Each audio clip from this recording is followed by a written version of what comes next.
I want you to picture something. The date is April 18th, 1942. You're standing on the flight deck of the USS Hornet, and it is chaos. The deck is pitching violently in a storm-tossed Pacific Ocean. You can taste the salt spray. And lashed to this deck are 16 Army bombers. I mean huge, lumbering B-25s that have absolutely no business being on an aircraft carrier. They've been spotted by the enemy way too early, hundreds of miles farther out than they ever planned. And in a few moments, they're going to try and launch a mission that by every single rule of military doctrine, by every law of physics, should be impossible. A mission that would quite literally change the course of the Second World War.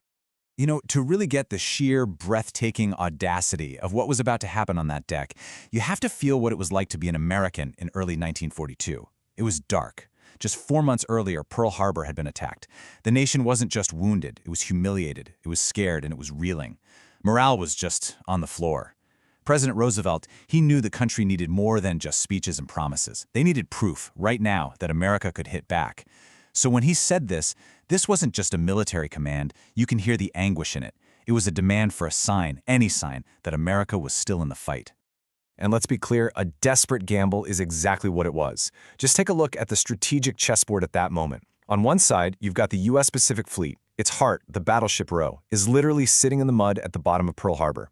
The rest of the fleet is scattered, demoralized, and on the run. And on the other side, the Imperial Japanese Navy. They were on fire, riding this unstoppable wave of victory, conquering huge swaths of the Pacific. To the rest of the world, and especially to themselves, they looked absolutely invincible. And the Japanese mainland, they believed it was a sacred fortress, completely untouchable. So, the problem America faced wasn't just about military strategy. It was psychological. How do you possibly strike an enemy who genuinely believes they cannot be hit? How do you pierce a shield made of thousands of miles of open ocean? The real goal here wasn't just to drop a few bombs. It was to shatter an entire nation's myth of its own invincibility. Japan's confidence, you see, it was built on a pretty solid foundation of just simple geography.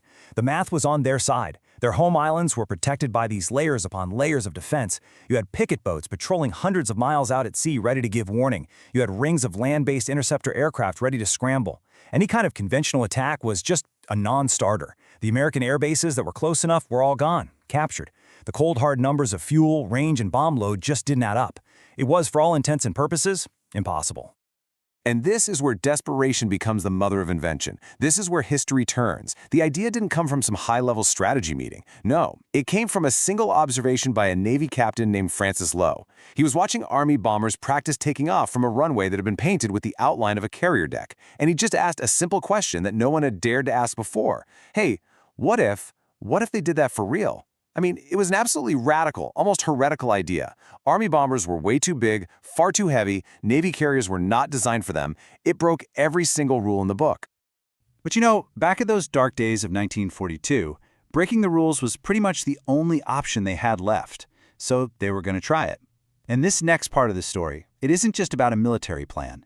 It's about taking this absolutely insane idea and figuring out how to make it a barely possible reality. It meant they had to literally rewrite the laws of what these men and their machines could physically do. Okay, what's so fascinating here is how they essentially had to reinvent this airplane on the fly. I want you to imagine you're one of the engineers. Your boss comes to you and says, take this B-25, this perfectly good medium bomber, and I need you to turn it into a long-range flying fuel tank that can barely get off the ground. Go. Where do you even start? Well, first you perform surgery. You rip out the heavy lower gun turret, boom, 600 pounds saved. Then you take out the top-secret, priceless Norden bomb sight, the absolute pinnacle of American bombing technology, and you replace it with a simple 20-cent homemade device. Why? Because you know this plane is never coming back.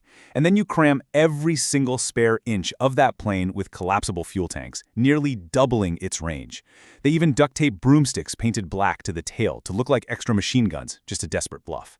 Each of these 16 planes was a one-of-a-kind, custom-built miracle of pure improvisation. And they were going to need every single ounce of that innovation, because this was the runway, 467 feet. To give you some perspective, that is shorter than 1.5 football fields. A modern jetliner needs about 10,000 feet. Now, picture that tiny little strip of steel, not on solid ground, but on the deck of a ship being tossed around by 30-foot waves in the middle of a gale. There was no room for error. None. And this is the weight they had to get into the air. 31,000 pounds. That's like trying to get 5 large SUVs to fly. A typical Navy carrier plane back then was about half that weight.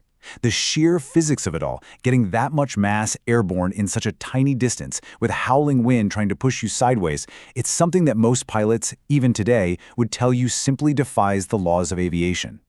And this was the journey they were facing, a 2,400-mile, one-way trip into the complete unknown.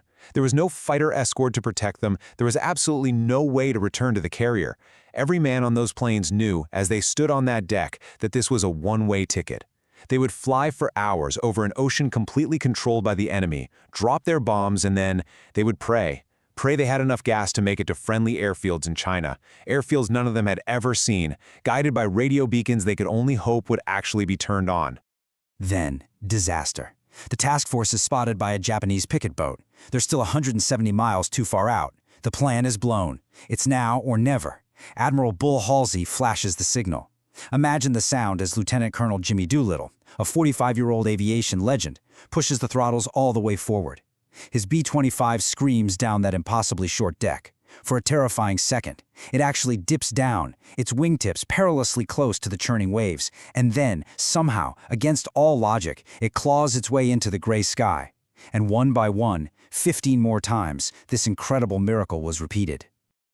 The launch itself was a success against all possible logic, but just getting airborne, that was only the beginning. The raid itself and its brutal, devastating consequences would come at a terrible price, a price that is so often forgotten when we tell this heroic story. But they made it. Flying so low they were practically trimming the treetops to stay off the radar, they suddenly popped up over Tokyo, Yokohama, and other cities. Can you imagine? Japanese civilians looked up and actually started waving, thinking they were their own planes on maneuvers. And then the bombs fell. They hit their targets: steel mills, aircraft factories, military sites. Now, the physical damage, it was a pinprick, honestly. But the psychological shockwave, that was immeasurable. The myth of an invulnerable, sacred Japan was shattered in broad daylight for every one of its citizens to see.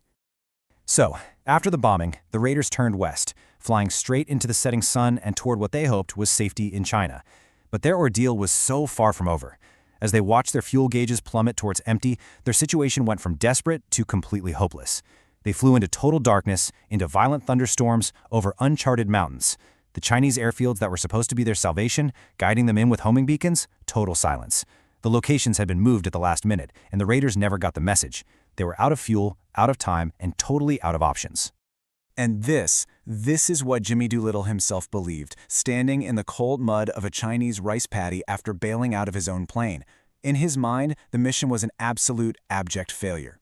He had just lost every single one of his state-of-the-art aircraft. He was convinced he hadn't just failed the mission. He thought he had failed his men, and he had failed his entire country.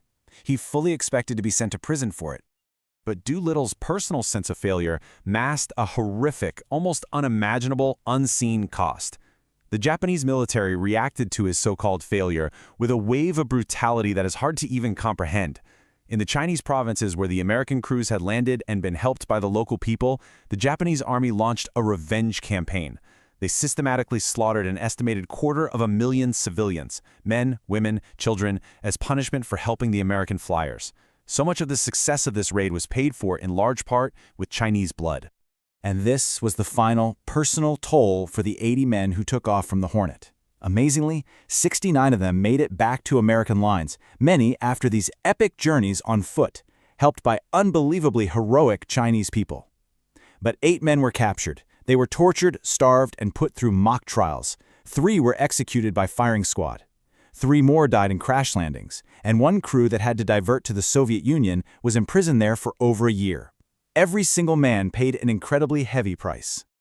So this begs the question, right? With all that loss, every single plane gone, men captured and killed, hundreds of thousands of allies massacred, how can we possibly say that this raid changed the world? Well, it's because the true impact wasn't measured in twisted steel or broken buildings. It was measured in the unstoppable, strategic chain reaction it set off inside the minds of Japan's most powerful leaders.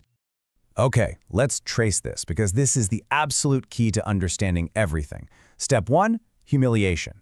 The raid personally embarrassed Japan's top military brass, especially the architect of Pearl Harbor, Admiral Yamamoto.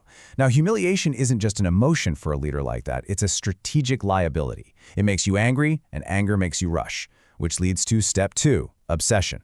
Yamamoto became completely fixated on one goal, finding and destroying the American carriers that had dared to attack his homeland.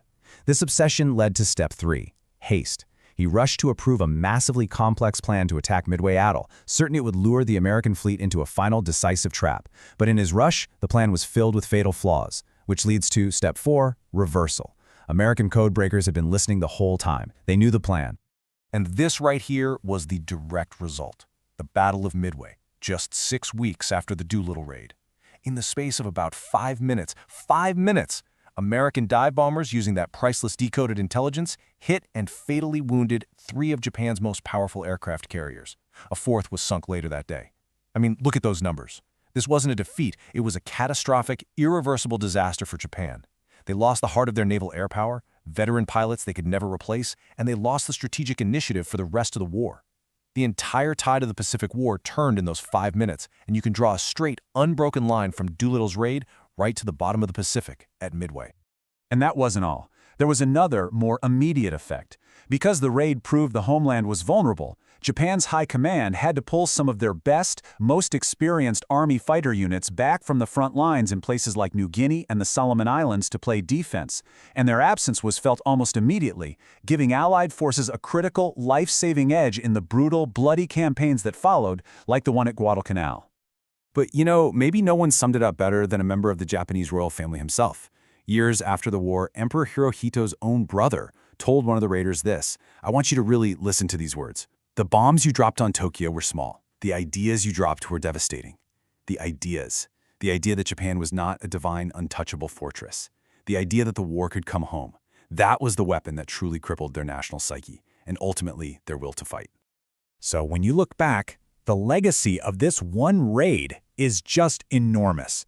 It proved for the first time that an aircraft carrier wasn't just a defensive weapon. It was a mobile airfield you could use to project power anywhere on the globe, a doctrine that defines modern navies to this day.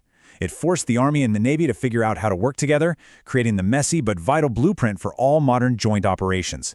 And really, in its DNA, this raid is the spiritual ancestor of every modern Special Forces mission, a small, highly trained force using unconventional thinking to achieve a massive strategic effect. In the end, the story of the Doolittle Raid is this powerful reminder that history doesn't always turn on massive armies or overwhelming force. Sometimes it turns on a single, daring act of imagination. It's the ultimate proof that courage, combined with creativity, can fundamentally change the entire equation of a global conflict. It forces us to look past the obvious, to question the conventional wisdom. And that leaves us with a question for our own time, doesn't it? What are the fortress walls we see around us today? The things we all assume are untouchable, or the problems we think are impossible to solve? And what is the one seemingly impossible idea that just might be able to break through them?